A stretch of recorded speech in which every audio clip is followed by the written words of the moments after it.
Good morning, students. Now we will discuss some more questions based on oblique asymptotes. First question is find all the asymptotes of the curve x cube plus y cube minus 3axy equal to 0. ये आपके पास curve की equation है x cube plus y cube minus 3axy equal to 0. आपको क्या find out करना है, इसके सारे असिम्टोट्स निकालने हैं. So first we find asymptotes parallel to coordinate axis. उसके लिए आप एल्जेब्राइक कर्व के लिए मैंने आपको रूल बता रखा. आप पहले highest degree power of x का कोफिशिएंट चेक करेंगे विच इज़ 1 और 1 दैट इज़ कांस्टेंट. ठीक है, so there is no asymptote parallel to x axis. Similarly coefficient of y cube is also 1. फिर से आपके पास क्या आ गया, constant. So there is no asymptote parallel to y axis. इसका मतलब कोऑर्डिनेट एक्सिस के पैरेलल कोई भी असिम्पटोट नहीं आएगा. उसके बाद हम निकालेंगे ओब्लिक असिम्पटोट. ओब्लिक असिम्पटोट के लिए मैंने आपको मेथड बताया था. हम क्या करेंगे, x को 1 और y को m पुट करेंगे. पहले थर्ड डिग्री, सेकेंड, फर्स्ट, इस तरीके से. ठीक है, जब हम हाईएस्ट डिग्री इसकी कितनी है 3, तो जब हम थर्ड डिग्री में असिम्पटोट पुट करेंगे तो उसको हम डिनोट करेंगे फाई 3m से. फिर सेकेंड डिग्री के लिए फाई 2m और फर्स्ट डिग्री के लिए फाई 1m. अब आपके पास इसमें जो कर्व थी वो थी x cube plus y cube minus 3axy equal to 0. अब हाईएस्ट डिग्री, पहले थर्ड डिग्री की टर्म देखिए. थर्ड डिग्री की दो ही टर्म है, x cube plus y cube. अब इसमें x को 1 पुट करेंगे और y को m पुट करेंगे तो ये क्या बन जाएगा, 1 प्लस m क्यूब. ठीक है, उसके बाद 2 डिग्री की टर्म एक ही है, वो क्या है, माइनस 3axy.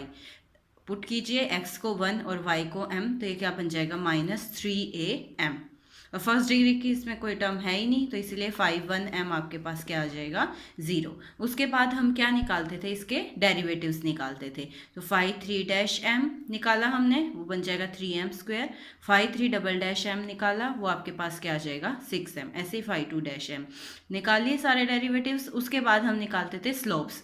असिम्पटोट के स्लोप्स आप कैसे निकालते हो, जो हाईएस्ट डिग्री टर्म आपके पास आएगी 5nm दैट इज 5 3m, उसको इक्वल टू 0 रखोगे, यानी कि m cube plus 1 equal to 0. तो यहाँ से आपके पास m क्यूब प्लस 1 के फैक्टर्स बनाइए, m plus 1 into m² minus m plus 1 equal to 0.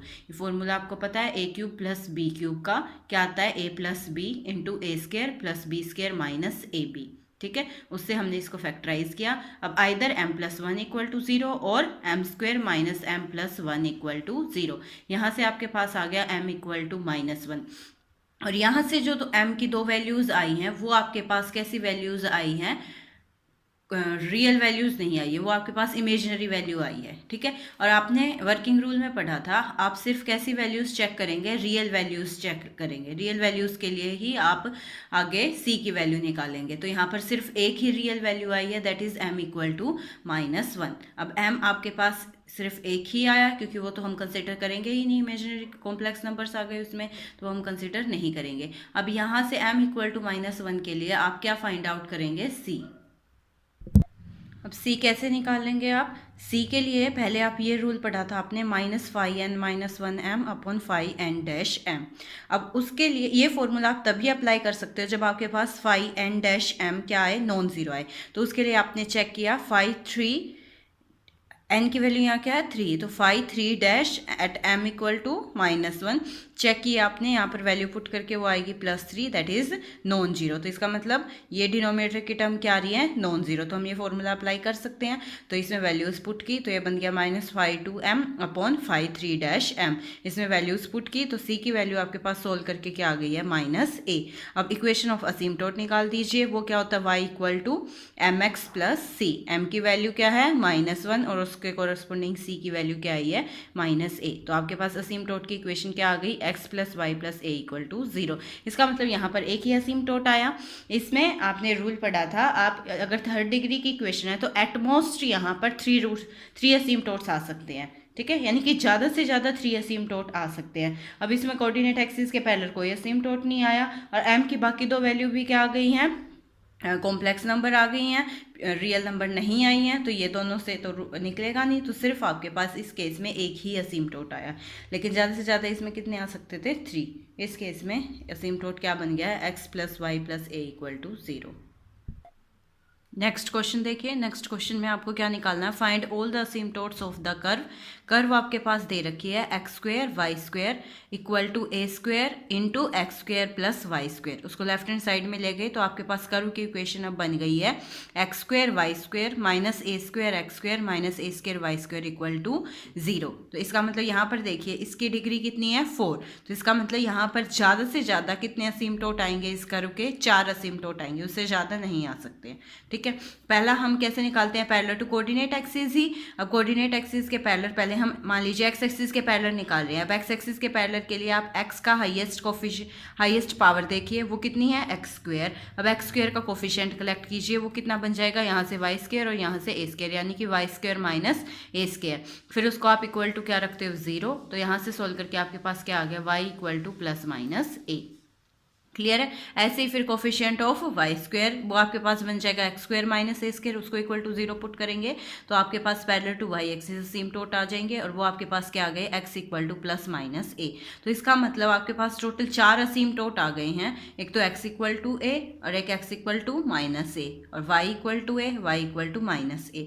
अब गिवन इक्वेशन आपके पास 4 डिग्री की है तो 4 से ज़्यादा असिम्पटोट तो इसके पास वैसे भी नहीं आ सकते। ठीक है, तो इसका मतलब टोटल यही 4 असिम्पटोट आएंगे, इसका मतलब कोई भी ओब्लिक असिम्पटोट इस केस में नहीं आएगा। ओके, नेक्स्ट क्वेश्चन देखिए, find all the asymptotes of the curve x y square equal to 4a square into 2a minus x. ठीक है, यहाँ से आपके पास इक्वेशन बन गई है, इसको लेफ्ट हैंड साइड में लेकर के x y square minus 8a cube plus 4a square x equal to 0। अब इस इक्वेशन का आपको असिम्पटोट निकालने हैं। ठीक है, अब आप इक्वेशन की डिग्री देखिए कितनी है 3, तो इसमें इसका मतलब एटमोस्ट 3 असिम्पटोट्स आ सकते हैं।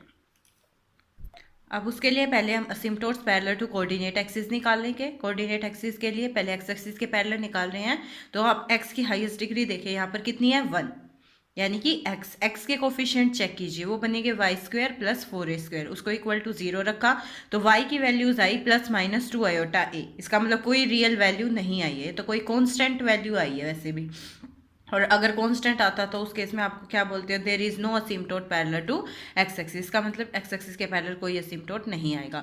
उसके बाद आप कोफिशिएंट चेक करेंगे वाई की हाईएस्ट डिग्री के। अब यहाँ पर वाई की हाईएस्ट डिग्री क्या है वाई स्क्वेयर और उसका कोफिशिएंट क्या है एक्स, उसको इक्वल टू 0 रखिए तो x equal to 0, that is y axis एक असिम्पटोट आ गई है कर्व के लिए, और वो भी कैसा असिम्पटोट आई है वर्टिकल असिम्पटोट। ठीक है, अब एक ही आई है ना, एक ही असिम्पटोट आया अब तक, और ज़्यादा से ज़्यादा कितने आ सकते थे 3, तो इसका मतलब हमें ओब्लिक असिम्पटोट भी चेक करने पड़ेंगे। अब ओब्लिक असिम्पटोट के लिए हाईएस्ट डिग्री कितनी है 3, तो आप phi 3m phi 2m phi 1m निकाल लेंगे। फाई 3m के लिए देखिए 3 डिग्री की एक ही टर्म है एक्स वाई स्क्वेयर, उसके अंदर x को 1 और y को m पुट करेंगे तो फाई 3m आपके पास क्या बन गया है m स्क्वेयर।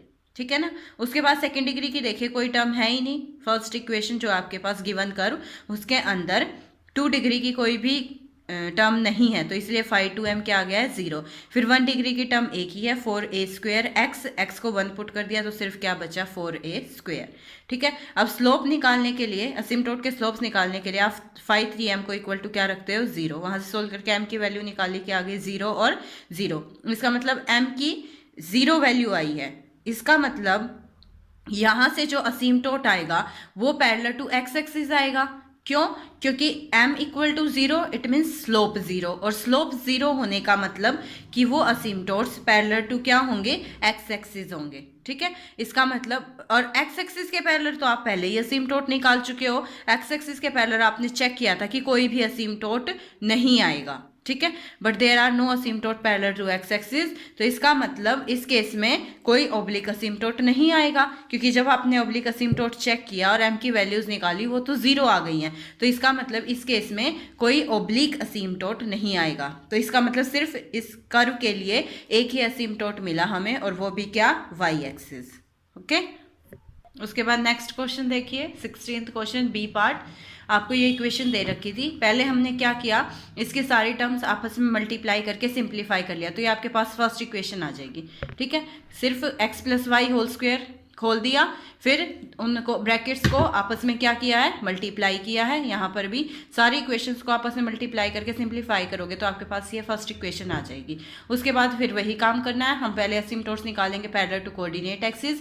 कोऑर्डिनेट एक्सिस के लिए x की हाईएस्ट पावर का कोफिशिएंट चेक करेंगे और y की हाईएस्ट पावर का कोफिशिएंट चेक करेंगे। दोनों ही क्या है, 1 है और यहाँ से 6 है, और 1 और 6 दोनों ही क्या है, कांस्टेंट है। तो इसका मतलब कोऑर्डिनेट एक्सिस के पैरेलल कोई भी असिम्पटोट नहीं आएगा। तो फिर हम अब किस पर आ गए, ओब्लिक असिम्पटोट पर। ठीक है, ओब्लिक, और इसकी डिग्री कितनी है, 4। तो इसका मतलब ओब्लिक असिम्पटोट भी ज़्यादा से ज़्यादा कितने आ सकते हैं, 4 आ सकते हैं। वो हम चेक करके देखते हैं।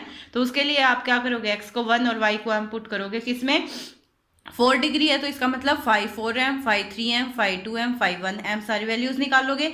अब ये बार बार मैं नहीं बताऊंगी, आपको पहले ही बता चुकी हूँ। 5 4m के लिए 4 डिग्री की टर्म्स ढूंढिए और उसमें x को 1 और y को m पुट कीजिए। क्या आएंगी, x4 + 7x3y + 17x2y² + 17x3y + 6y4। ये आपके पास 4 डिग्री की टर्म है। इसमें x को 1 और y को m पुट करेंगे तो 5 4m आ जाएगा। फिर 3 डिग्री के लिए बनेगा -2x3 - 2y3, इसके अंदर सब्स्टिट्यूट किया। 2 डिग्री के लिए बनेगा -2x² - 6y - 4y², तो 5 2m बन जाएगा।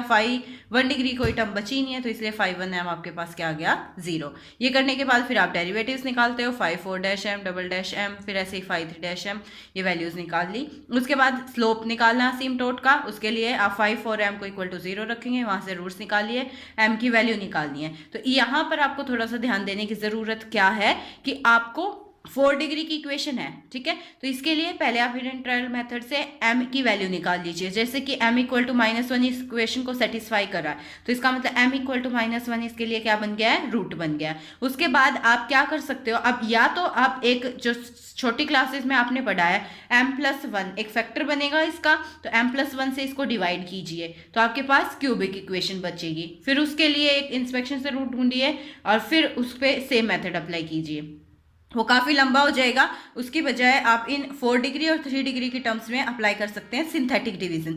सिंथेटिक डिवीजन रूल आपको कैसे लगाना है, m = -1 इसका एक रूट आया तो -1 हम यहाँ पर लिखेंगे। यहाँ पर आप क्या लिखेंगे, कोफिशिएंट्स लिखेंगे। कहाँ से शुरुआत करके, हाईएस्ट पावर से। m⁴ का कोफिशिएंट क्या है, 6, फिर m³ का लिखिए 17, फिर m² का, फिर m का, और फिर कांस्टेंट टर्म। ठीक है, अगर कोई टर्म मिसिंग होती तो उसका कोफिशिएंट 0 लिखा जाता, लिखना आपको हर एक टर्म का ही है। ठीक है, फिर उसके बाद फर्स्ट टर्म को एज इट इज रखिए 6। अब इन दोनों को मल्टीप्लाई कीजिए, -1 × 6 क्या आ गया, -6। फिर इनको ऐड कीजिए, 16 - 6 क्या आ गया, 11। फिर 11 को इससे मल्टीप्लाई कीजिए, फिर ऐड कीजिए, इस तरीके से। क्योंकि ये इसका रूट है तो लास्ट टर्म हमेशा आपके पास 0 ही आएगी। तो ये जो इक्वेशन बची है डिप्रेस्ड इक्वेशन, ये आपके पास क्या बन गई है, 6m³ + 11m² + 6m + 1 = 0। अब फिर से यही प्रोसेस फॉलो कीजिए। अब -1 फिर से इस इक्वेशन को सेटिस्फाई कर रहा तो इसका मतलब m = -1 फिर से इस इक्वेशन का रूट बन गया। फिर से आपको सिंथेटिक डिवीजन लगानी है, यहाँ -1 आ जाएगा, यहाँ कोफिशिएंट लिखिए 6 11 6 1, फिर 6 को एज इट इज रखना है, इसको मल्टीप्लाई किया, ऐड किया, इसी तरीके से। अब ये आपके पास बन गया क्वाड्रेटिक इक्वेशन, 6m² + 5m + 1 = 0। और क्वाड्रेटिक इक्वेशन के रूट्स निकालने आपको आते ही हैं। तो 2 रूट्स इस इक्वेशन के आ चुके हैं, m = -1 और फिर से क्या आया, m = -1। और बाकी के रूट्स आप किससे निकाल लीजिए, इस क्वाड्रेटिक इक्वेशन को सोल्व करके निकाल लीजिए। वो आपके पास आएंगे -1/2 और -1/3। तो टोटल रूट्स आपके पास क्या बन गए हैं, -1 -1 -1/2 और -1/3। अब फॉर m = -1/2 के लिए रूट निकालिए। पहले फर्स्ट मेथड लगाएंगे, c = -φn - 1m /φn-m, लेकिन तभी लगा सकते हो जब φn-m क्या हो, नॉन जीरो। तो 5 4-m की वैल्यू चेक कर लेना, नॉन जीरो आएगी, वो आपके पास बनेगी -1/4। ठीक है, और नॉन जीरो आई है तो इसलिए आप ये मेथड लगा सकते हो, इसको सिंप्लीफाई करके आपके पास c आ जाएगा। फिर ऐसे ही फिर आप यहाँ से असिम्पटोट निकाल लेना, y = mx + c। m की वैल्यू क्या थी, -12, c की वैल्यू क्या आई है, -7। इसको क्रॉस मल्टीप्लाई करके आपके पास ये एक असिम्पटोट आ गया है। ऐसे ही आपको m = -1/3 के लिए करना है, c की वैल्यू लगाई, क्योंकि यहाँ पर फिर से 5 4-m यानी कि 5 4- की वैल्यू एट m = -1/3 पर क्या आएगी, नॉन जीरो। y की 12/27 नॉन जीरो आएगी, तो इसीलिए ये मेथड हमने लगाया, तो आपके पास c की वैल्यू आ गई। फिर से y = mx + c में वैल्यूज पुट की, एक असिम्प्टोट यहाँ से आ गया।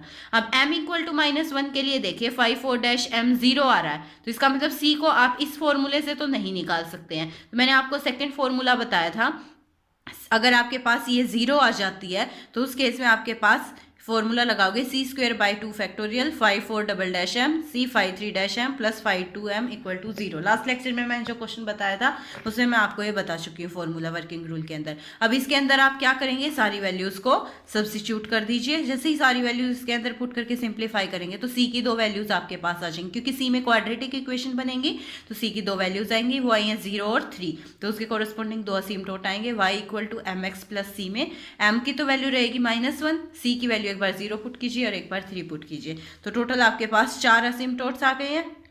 2 असिम्प्टोट्स तो m इक्वल टू -1 के लिए, एक असिम्प्टोट m इक्वल टू -1/2 के लिए और एक m इक्वल टू -1/3 के लिए, और डिग्री भी 4 थी और 4 ही असिम्प्टोट आपके पास आ गए। क्लियर है?